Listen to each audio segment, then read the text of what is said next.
so this is some high step passing from reverse del riva. So Kristen's got me in reverse del riva.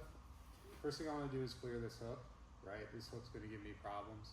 I can easily walk into tripod sweeps, right? Like if she hooks and then pushes me over. So first thing I want to do is clear this foot. So I'm going to take my right hand and pop this off. Now, what I'm going to do from here is I want to change my angle where I'm actually going to turn the corner. I want to get my knee on this side of her knee. So I'm going to take this step where I come around. This hand is going to post on that far shoulder, and I'm trying to step close and catch her knee underneath both my knees. If I stand here like this, she can start to invert into leg locks and all kinds of stuff, so I'd like to avoid that. So I clear this foot. Now I'm going to take that step where I step over her knee, and this hand's going to reach for that far shoulder, and I'm making sure I'm pinching my knees nice and tight and catching her knee underneath. Now from here, she has one of two options. She's either going to stay hanging on to this leg, or she's going to switch to this leg. What I do depends on what she does.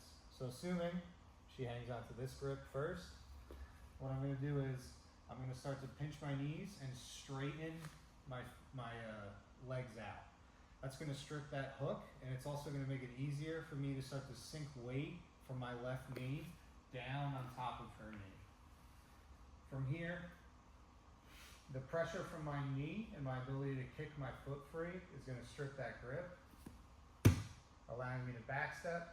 And now from here, my left arm is just looking to cut down to bring my elbow into her armpit.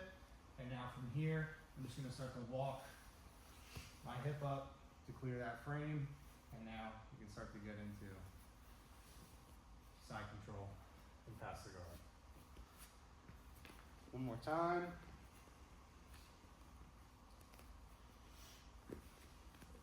I'm stripping this foot.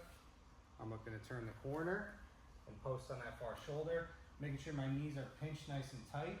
And then once I straighten my legs, that should clear that hook. My left knee is going to start to collapse down on the top of this knee, pinning her leg to the ground, making it very difficult for her to keep that grip. I kick my leg free, and now I'll just slide my hip and elbow underneath her armpits and start to get into position. So option number two is if she switches to my other leg. So the beginning's the same. I'm still clearing this foot, hanging onto this nice and tight. This leg's stepping around, looking to post on this far shoulder to keep her flat. Now at this point, she switches her grip from that foot to this foot. She might underhook it like that. Sometimes people overhook it. I find it doesn't really make much of a difference. I'm still going to look to straighten out my knees to clear that hook. Now, because there's nothing holding my right foot in place, I can bring my foot straight up and circle around the inside and come down to knee on belly.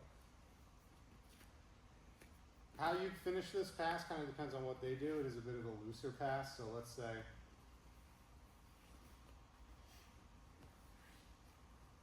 I come around, I come here, she switches the grip, I pop this off, and I go to swivel inside.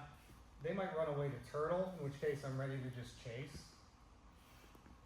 If they try to come back towards me or stay in the same spot, I end up settling more into a knee on belly. I can start to cross face them, switch to side control. It's a bit of a looser pass, so it depends how they react.